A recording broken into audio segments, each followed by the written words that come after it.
You had a lot of technicians that were required to make film happen.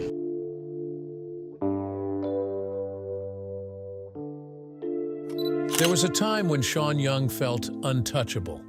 She had the kind of presence that made people stop and stare, and for a moment it looked like she was on her way to becoming one of Hollywood's greats. But the same industry that lifted her up turned on her fast, and the life she ended up living looks nothing like the future everyone once imagined for her. What happened to the woman who seemed destined for so much more? And how did someone who burned so brightly end up with a story that leaves people heartbroken when they hear it? This is the rise, the fall, and the painful truth behind how Sean Young lives today. The rise of Sean Young. Sean Young's story didn't begin under bright lights or red carpets. She was born in Louisville, Kentucky, to parents who were already living inside the world of stories. Her father, Donald Young Jr., worked in television, and her mother, Lee Guthrie, moved through writing, journalism, and public relations with the kind of ease only someone who knows how to navigate people can manage. That mix of creativity and pressure was around her from the start, and it nudged her toward a path where imagination wasn't just encouraged. It was expected. Her early years weren't about fame, but about discipline. She trained at the Interlochen Arts Academy in Michigan, a place where talent meets work ethic, whether you like it or not. Then she headed to New York City's School of American Ballet, pushing her body and mind in a way only someone who truly wants this life would do. By the time she stepped toward acting, she already knew how to carry herself. Her first step into film came with Jane Austen in Manhattan in 1980. It wasn't a loud entrance, but it put her in the room. A year later, she showed up in Stripes, and suddenly people started noticing there was something different about her. That difference became impossible to ignore when she landed the role of Rachel in Blade Runner, a film that didn't just age well, it became one of the most influential pieces of sci-fi ever made. Standing beside Harrison Ford, she didn't fade. She held her own and looked like she belonged there. She kept that momentum on television too, taking the lead opposite Lenny Von Dolen in Under the Biltmore Clock in 1986. Then came Wall Street. The role was meant to be bigger, but clashes with Oliver Stone cut it down to almost nothing. It was one of the first signs that Hollywood's love can turn sideways without warning.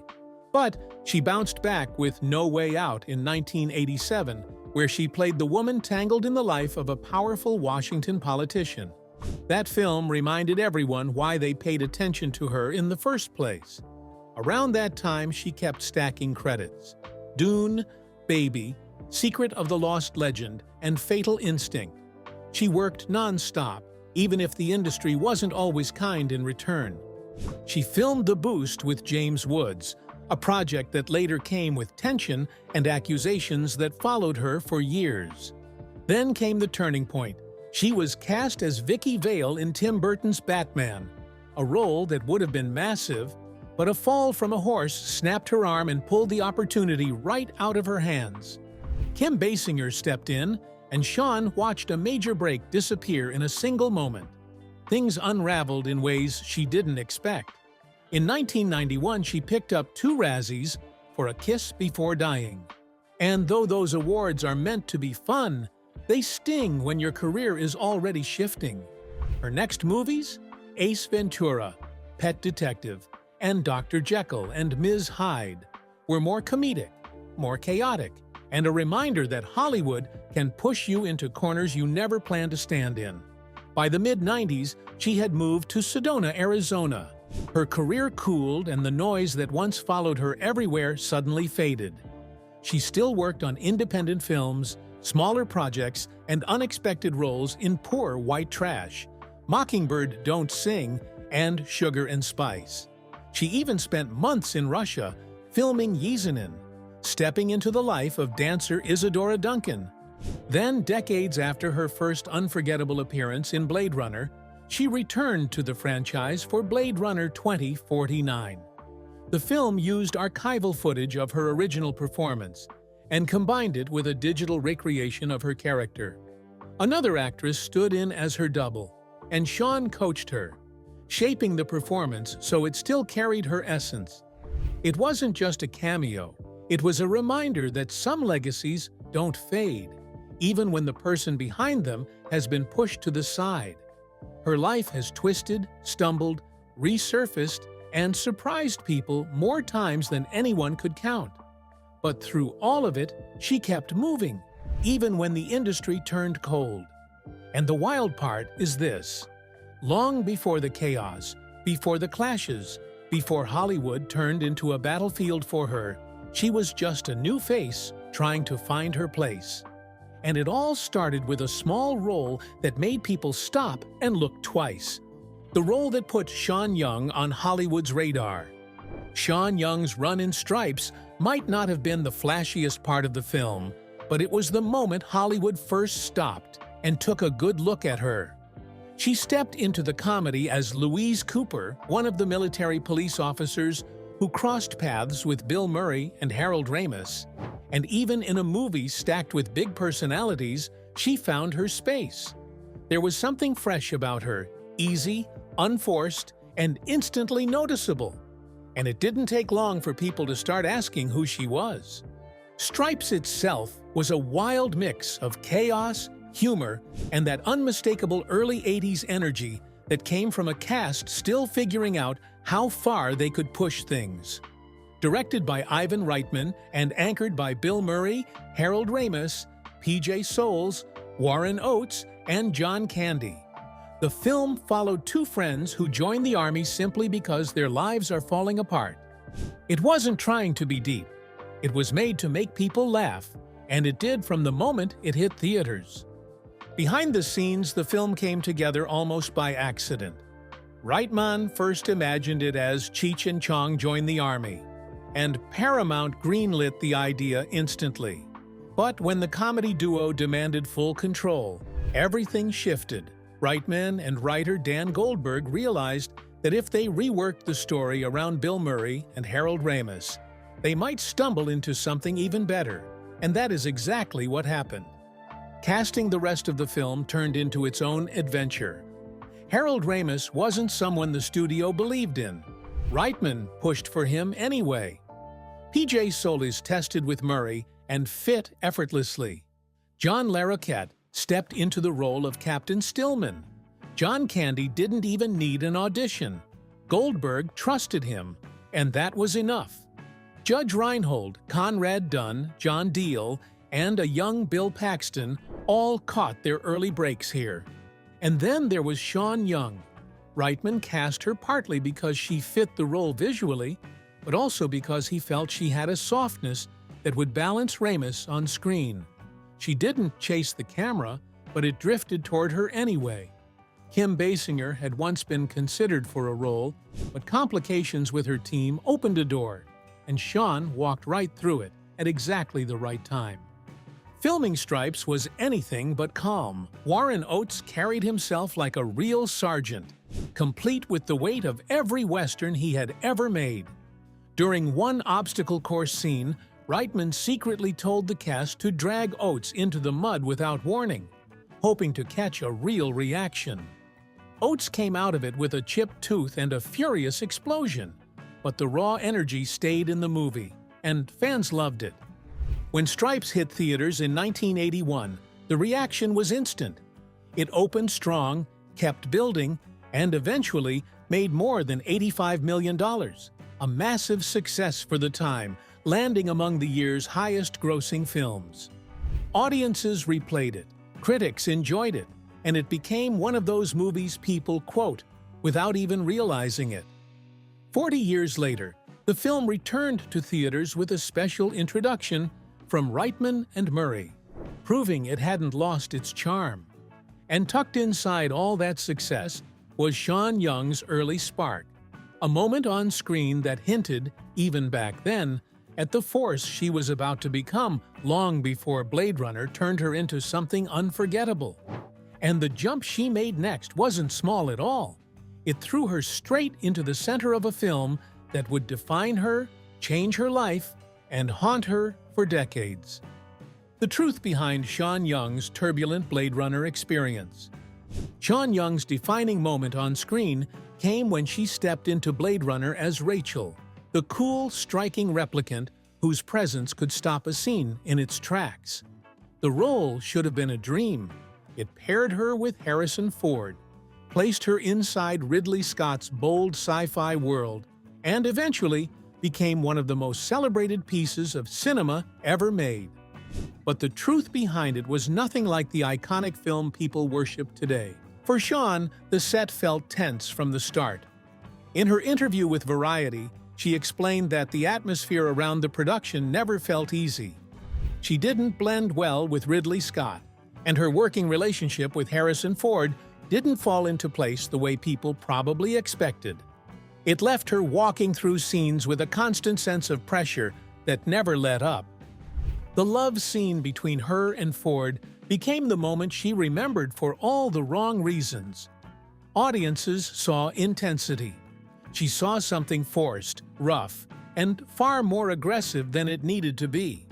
She later connected that tone to something personal happening behind the scenes. She claimed Scott had tried to get close to her early in the shoot, pushing for something romantic, and she turned him down. After that, she felt the scene became a form of payback, a message delivered through direction rather than words. She remembered thinking, "Why is this happening like this? What's the reason for pushing it this far?"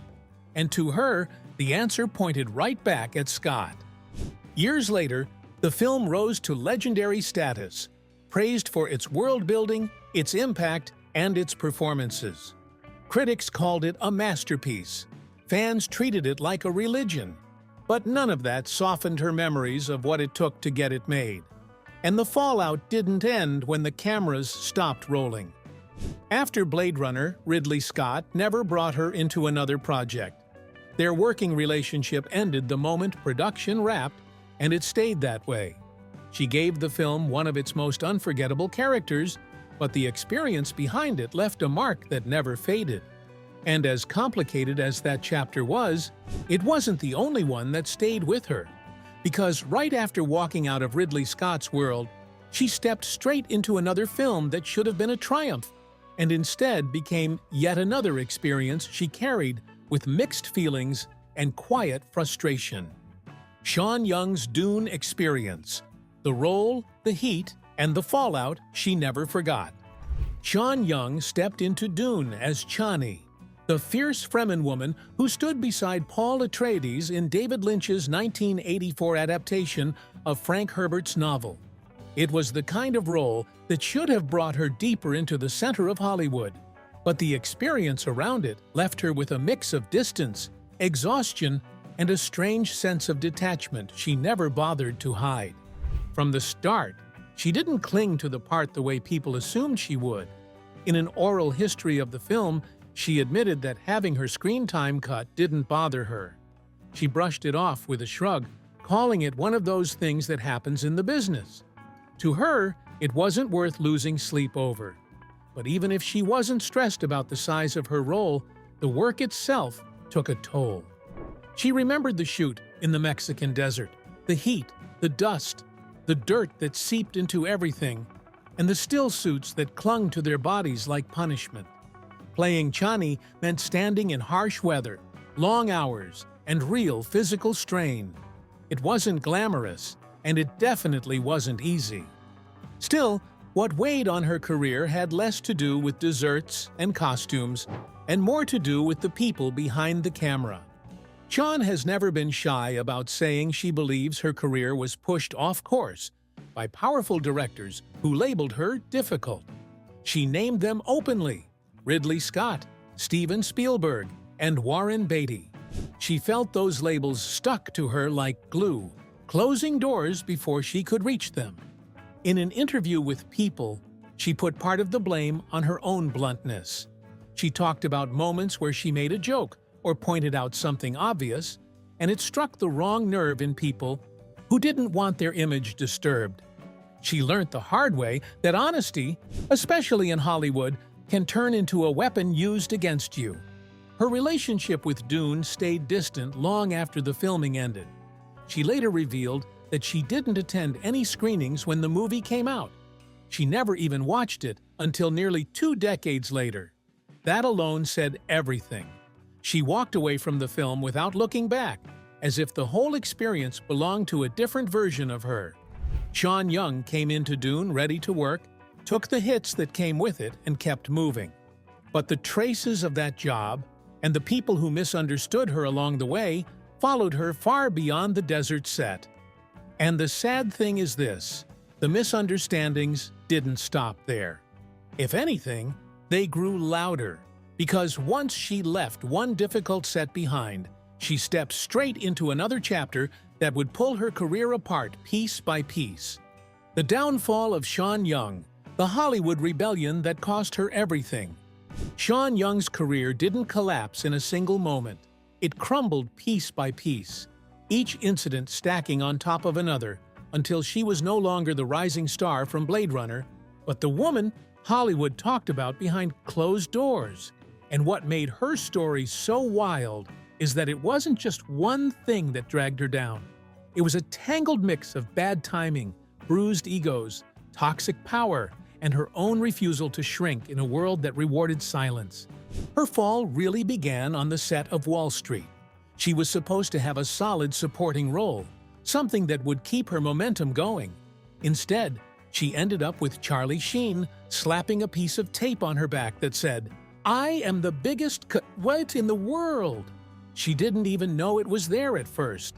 She walked around with the insult stuck to her like a label someone else decided she deserved. By then, she had already annoyed Oliver Stone by insisting she should have played the lead instead of Daryl Hannah. Stone was never the type to keep irritation to himself, and Sheen's stunt made things worse. Stone took it as confirmation that she was a problem, not worth the trouble, not worth accommodating, and not worth keeping. So he cut her entire storyline, fired her, and had her taken to a New York bus station like she was being disposed of. She was only 28, and that single humiliation was the crack that let everything else flood in. Just a few years before, Sean looked unstoppable. Blade Runner had made her unforgettable.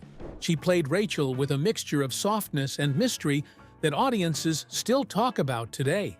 She held her own against Harrison Ford in a role that should have launched her into permanent A-list territory. She followed it with Dune and then No Way Out, proving she could stand in both sci-fi worlds and dramatic thrillers without missing a beat. But Hollywood was never honest about what it didn't like about her. She wasn't passive. She wasn't scared. She didn't flirt her way into roles or play dumb to keep things smooth. And that rubbed certain men the wrong way long before anyone admitted it.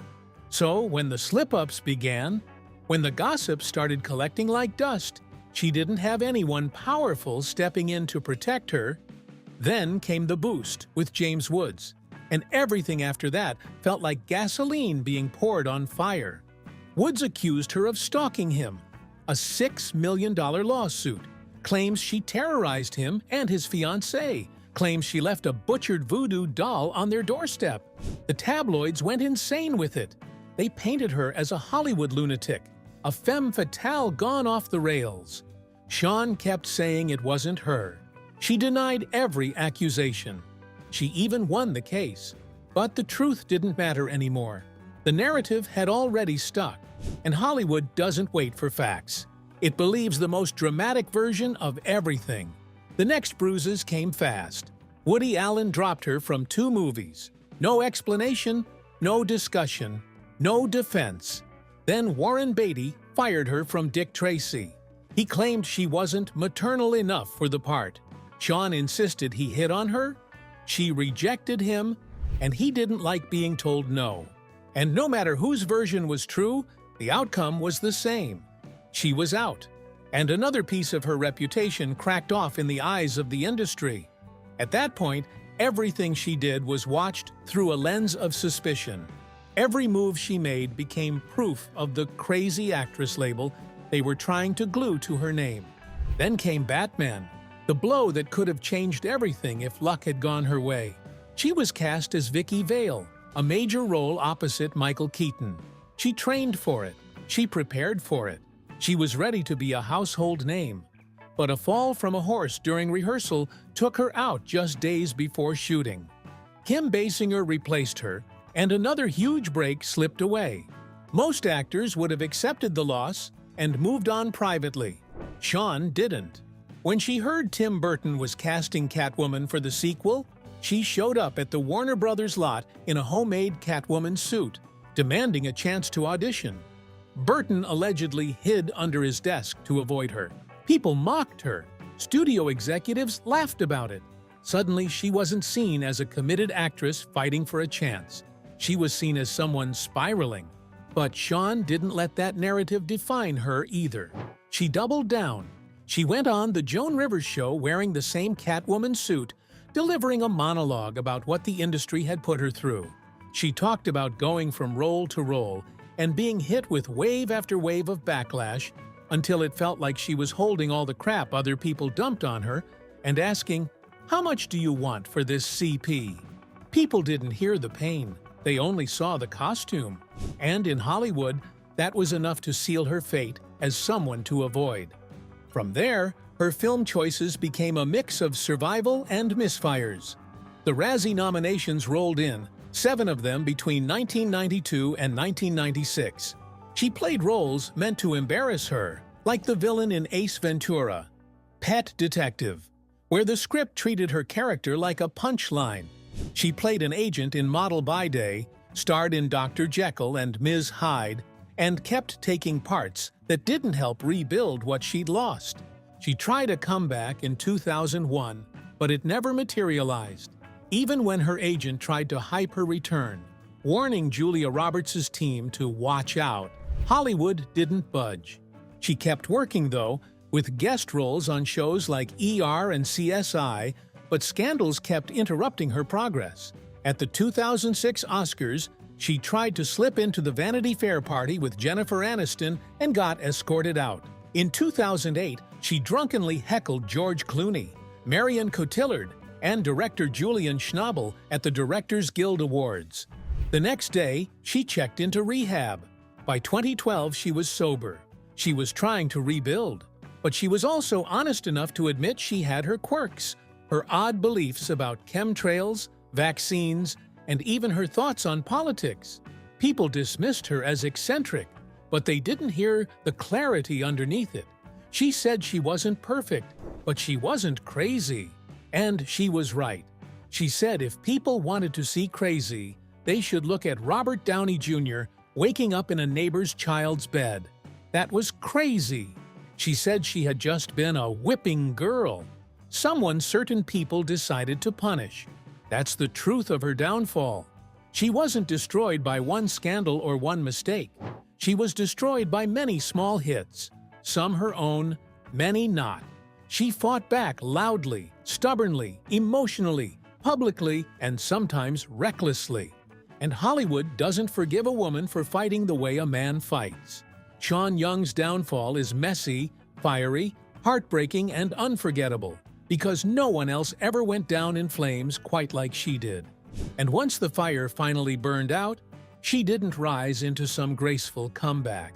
She stepped into a much harsher reality, one where the world remembered her name only when something went wrong. Remember Shawn Young? Try not to cry when you see her life today. Shawn Young didn't drift out of Hollywood. She was pushed, dragged, and bruised on her way out. And by the time her name resurfaced in the late 2000s, it wasn't because she had landed some major comeback role. It was because she had hit a wall so hard the world stopped and looked. The moment that forced her to stop running happened at the Directors Guild of America Awards.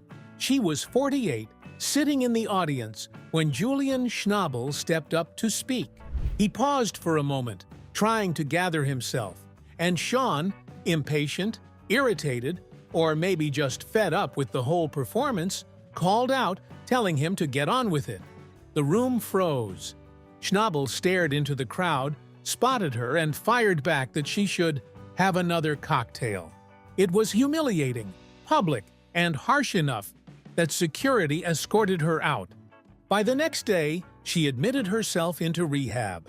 No public breakdown, no dramatic speech, just a simple acknowledgement.